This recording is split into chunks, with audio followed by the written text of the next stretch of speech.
And swing those hips. Oh! And swing those hips. Oh! Since Mark Spellthorne's disappearance, production for Winnie had gone into a tailspin, as had Morris, who saw his investment heading down the Swanee. And swing those hips. Oh! It was the latest disaster to beset the ill-fated musical, and without our Clement Attlee, we were in limbo while the production team held the show business equivalent of an emergency Cobra meeting. And swing those hips. Oh! Ow! Oh! I was hoping for a little me time, but Francis seized the opportunity to dragoon me through my ballroom paces. Swing those hips. Oh, can we stop? Again. You said it'd be fun. This is fun. Fun was a slow dance to Smokey Robinson, followed by a mutually awkward fumble in a room where the coats were kept. Dancing used to have a purpose, the purpose being sex. This is like a military drill, only more painful. No pain, no gain. Well, how about no pain, no pain?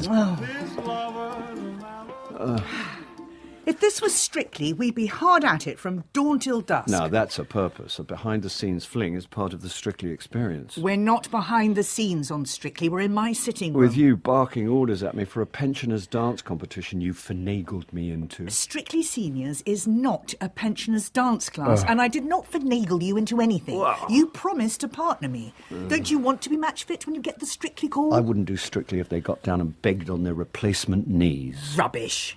Anyway, unlike Chris, I will never get the Strictly call.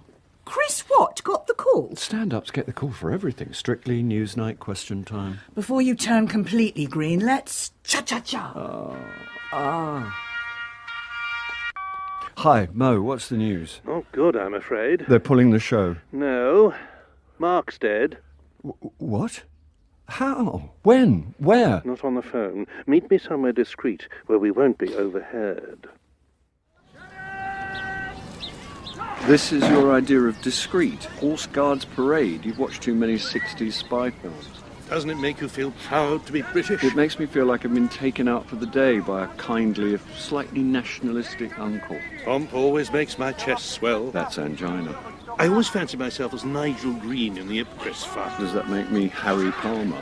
You're the bloke who gets bumped off and dumped on a pile of sacks just before the opening credits. Small part, but memorable. Don't put yourself down. Oh, maybe this wasn't such a good idea. Do you think? Walk with me. Failing to persuade Morris to buy me lunch at his club, we strolled round the lake in St James's Park. Drowned? We found him washed up near the National Theatre. Please don't make a joke. Morris. The police are calling it death by misadventure. He was nearly killed when the set fell on him, and now this. I mean, do they know about the accidents surrounding our show? This is different. He left a note. Oh, poor Mark. I feel awful. It's not your fault. Well, please tell me it's not. I knew he was low, but not that low. I should have guessed after that vegan lunch. It was pretty intense.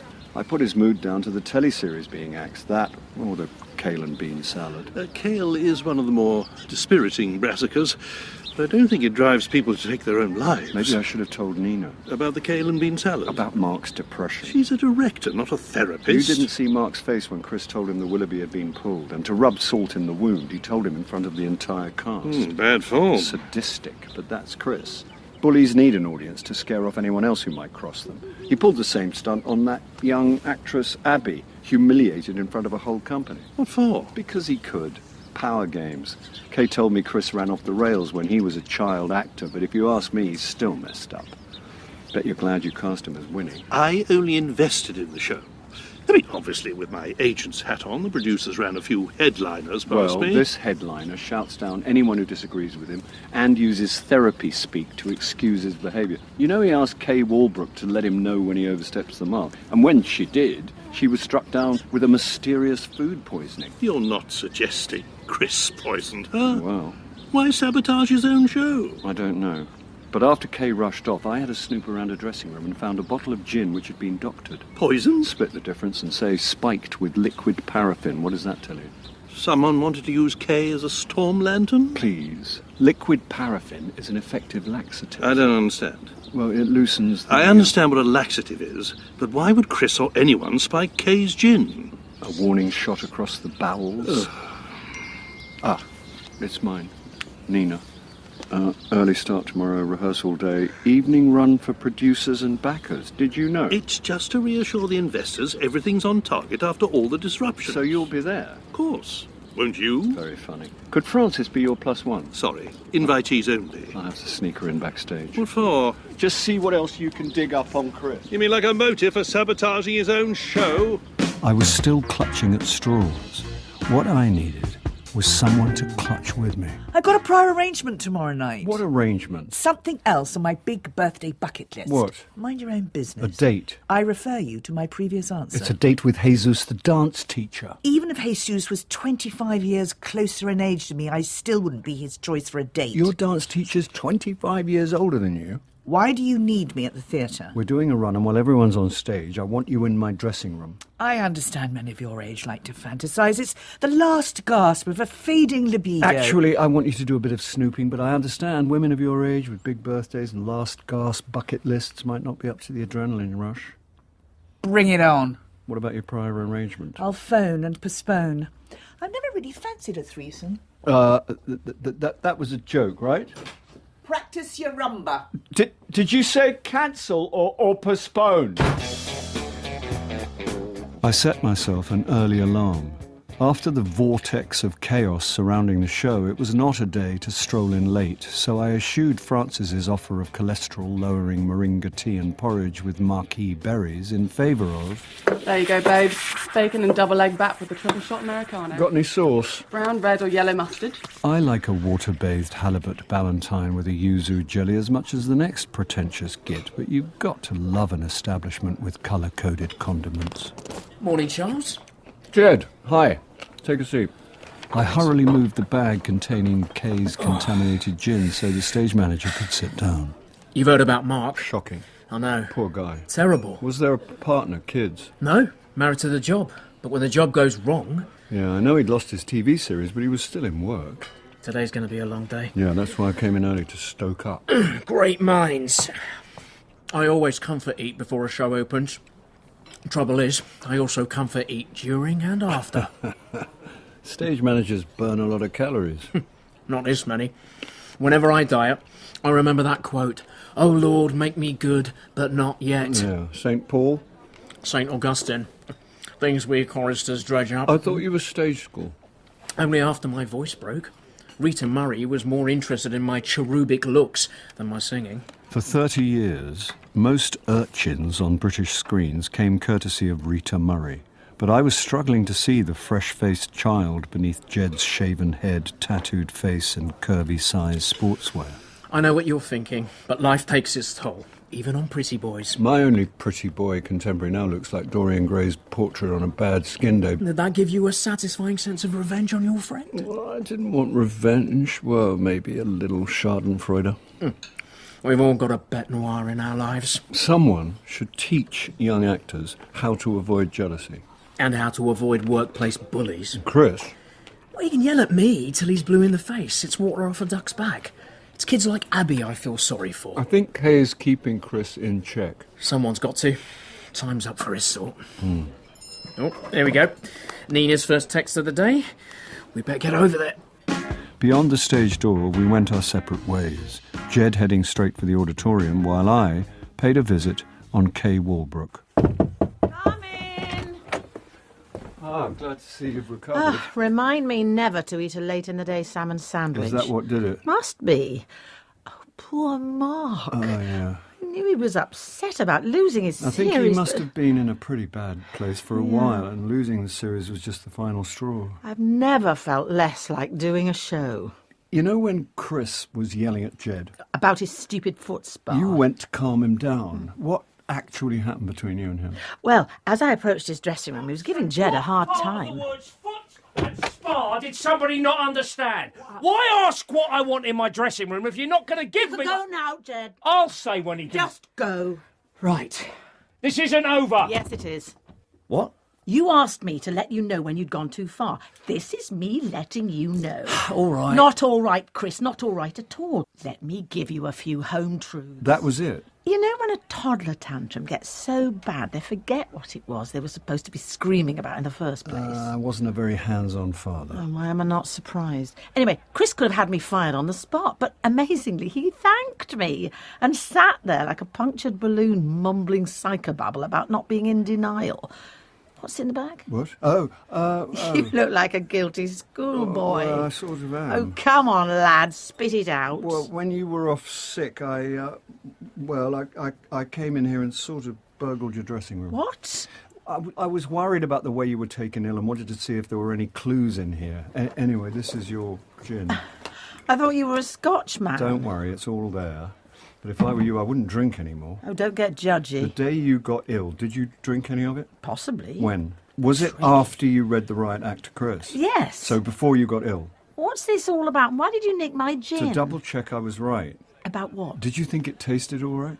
It had a slightly unusual aftertaste, but it's one of these fancy artisanal gins a friend gave me, so I assumed it was just the botanicals. It was liquid paraffin. What? Someone doctored the bottle. Why would someone do that? More importantly, who would? Oh, you think it's Chris? There have been too many accidents and injuries since rehearsal started. He's as mad as a box of frogs, but why sabotage his own show? You said yourself he's got issues. Company to the stage, please. Company to the stage. I don't like the idea of some deranged poisoner wandering around out there. I'm still trying to work this out, but just be vigilant and don't drink any more of that gin. Just when I could do with one. The history of the English-speaking peoples. On the shoulders of a siren-suited man. Should the brave, wise kinsmen of this nation entrust their future to a button-booted sham? The rehearsal had been a stop-start affair, some bits playing well, others pretty shambolic. Par for the course, even at this late stage, Chris had introduced new business into the show, this time using trap doors. Tail-coated Winston dropped through one trap, only to reappear seconds later in a siren suit as he exploded upwards through the second trap.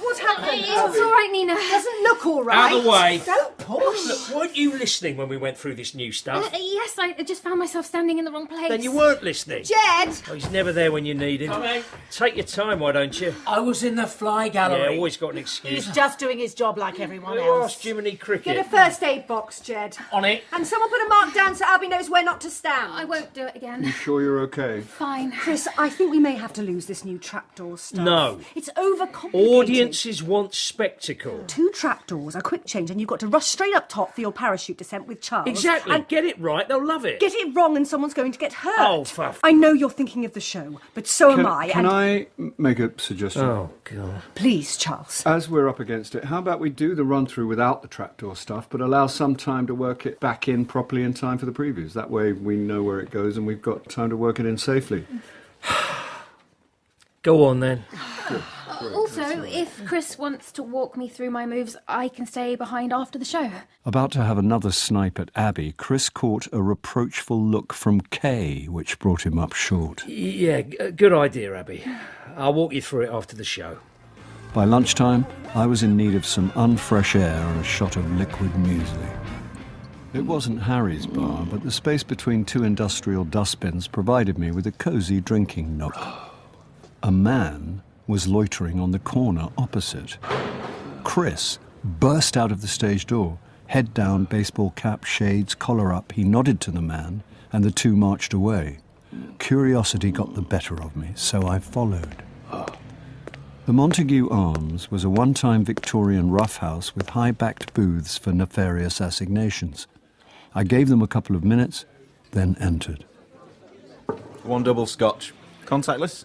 Wonder what Hogarth would have made of the 21st century. Sorry? Drunk for a penny, dead drunk for tuppence, dead for contactless. Sorry? Don't worry about it.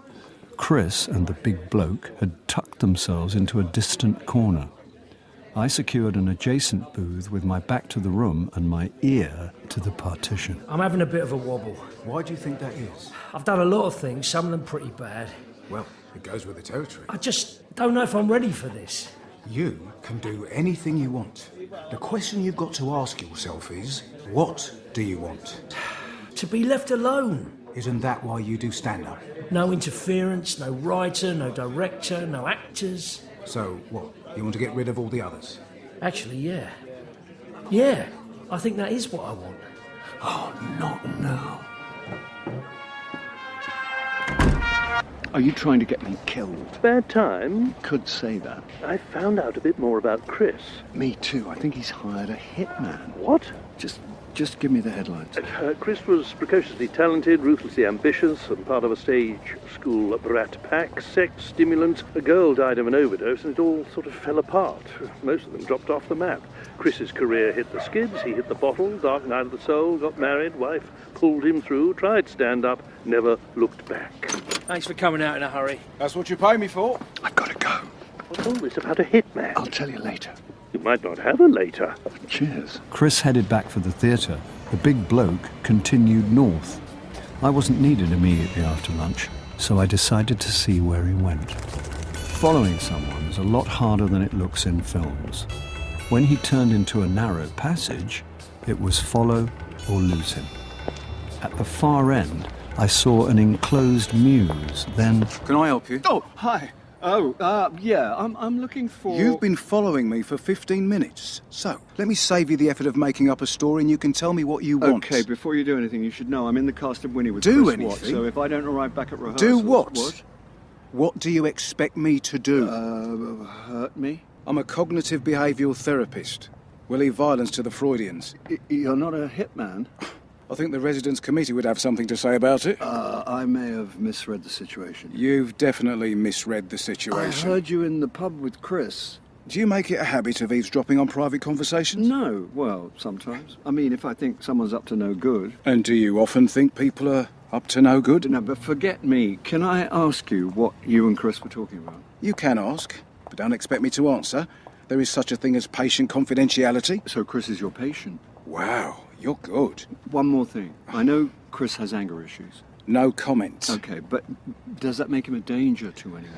I'm not going to tell you anything about what passes between us in private, but the only person Chris Watt is likely to hurt is himself. If he's not dangerous, what am I doing We've here? only got the therapist's word for it that he's not dangerous. Oh, well. Something's been going on and we need to find out what. Mr. Paris to the stage, please. I've got to Mr. go, Paris but I'm to on the stage at the same time as Chris, so you've got a clear half hour to snoop around his dressing room. What about his dresser? He'll be in the wings for the quick changes. Wait a couple of minutes, go straight to the #1 dressing room, and I'll meet you back here when I come up. What am I looking for? Apart from a school matinee, the worst audience is one made up of world-weary producers and agents who sit there, arms crossed, stony-faced, daring you to entertain them. Though he drinks the holy and brandy and he smokes a fine cigar, his diplomacy is handy from the workers to the middle and the la-di-da, from the workers to the middle and the la-di-da, and he's spitting a bee at the Nazi scum.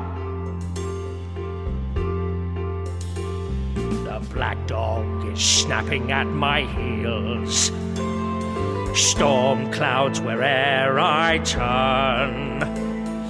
Jack boots marching across the newsreels as cities crumble and burn. The parachute scene started well, but as I landed alongside Clement Attlee, we realised Winston was still dangling some 15 feet above our heads. The wind of change is in your sail. It took a moment before the audience realised something was wrong and a ripple of laughter went round the auditorium. Normally, Chris would break the fourth wall and improvise his way out of it, but all the audience could see was a pair of button boots dangling from above. Ladies and gentlemen, sorry to interrupt the show. Dressed as Vera Lynn, Abby walked down stage and looked straight out at the audience. Is there a doctor in the house? Yes. No one's ill. I just wondered what you think of the show, Doctor. Chris won't like this. The audience do. Somebody get me down! In the true wartime spirit, why don't we all have a sing-along? I'll start, and if you don't know the words, just make the sound of an air raid siren. Here we go. We'll meet again, don't know where, don't know when, but I know we'll meet again some... There you are! Don't stop. Where have you been? Stuck on stage while Jed struggled to get Chris down from his parachute, and Abby saved the day with a Vera Lynn sing-along. Sorry, I missed that. You're really not, and I wouldn't be in Abby's shoes. Why? No one upstages Chris Watt. He's going to be furious. Even more when he discovers I broke a bottle of aftershave in his dressing room. Francis. Don't, Francis. How? I was a bit nervous. Oh, just tell me what happened. I thought I heard someone coming, spun round and knocked a bottle into the sink. I only just had time to hide under the bed. He's got a bed? This is not the time for dressing room envy.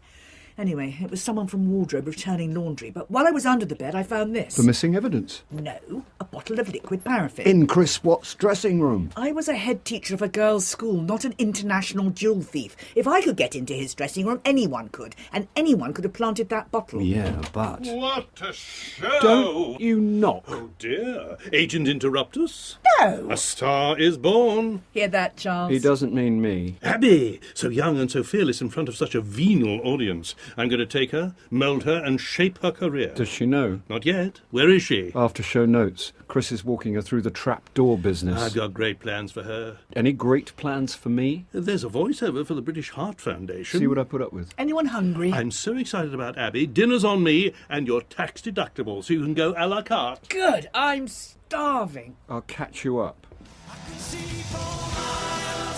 Sometimes you just get a feeling something's not right. Chris's promise to walk Abby through the trapdoor sequence may be well meant, but I wanted to be on hand. Abby was already on stage as I quietly concealed myself behind the door of number 10 Downing Street. Not that I needed to be quiet. Eyes closed, headphones on, Abby was singing to a rehearsal track on her phone. Needless to say, Chris was late. The first noise came from above. Of course, Abby heard nothing, but I noticed falling dust. I was still peering up into the gloom when the second noise sent down another fine sprinkling. Third time unlucky. High above, a lighting bar shifted, jolted, and in what looked like slow motion, began to drop from its mooring. Abby! Move! Now! As my outstretched arms pushed her sideways, the stage beneath me gave way.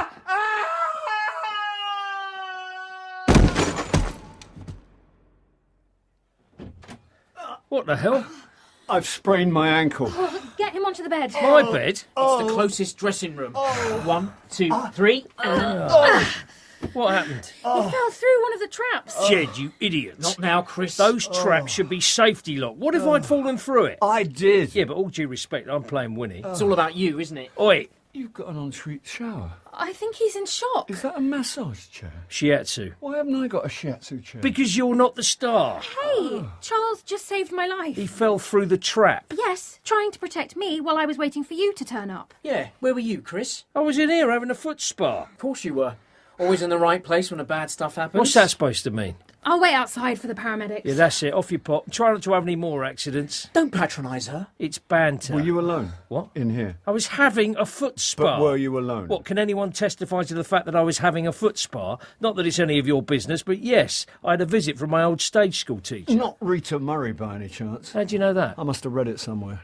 Yeah, she was trying to tap me for a donation. People I knew 1,000 years ago are always crawling out the woodwork when they need something. You arrogant git. Rita did everything for you. What do you know? Not everyone forgets their past. Some of us remember the little people and the good people, like Rita and Georgina. How do you know Georgie?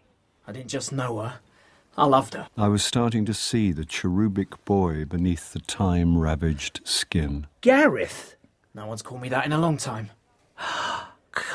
What happened?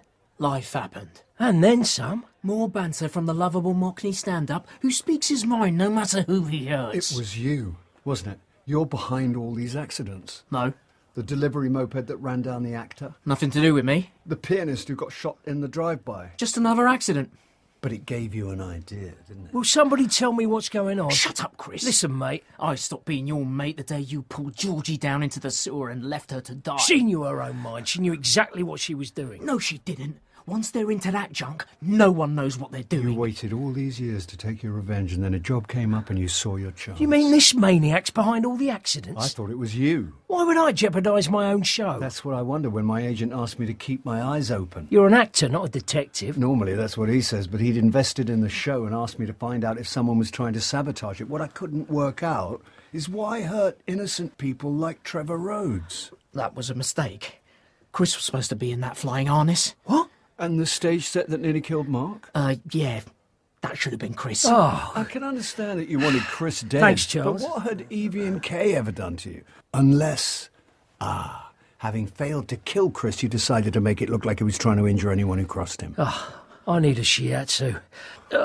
Oh, God, that's better. Good. Everyone knew Chris was walking all over Evie Robb's script, and that Kay Walbrook stood up to his baby tantrums. I am still here. So Evie ended up in hospital after a hit and run, and then you spiked Kay's gin and left the evidence in Chris's dressing room. Oh, I'm turning this bad boy up to 11. Oh, Chris gets away with everything. So when you knew he was going to walk Abby through the dangerous trapdoor scene, you used her as bait, knowing he'd step on a trap he thought was locked. Talk about inept. Oh, I'm not being nasty, mate, but you couldn't cut it as an actor, and you're not much of an assassin. We'll see about that. Oh, do you think I don't know a prop gun when I see it? Let's find out. No! No! Grab him! Oh! My foot spar! My foot!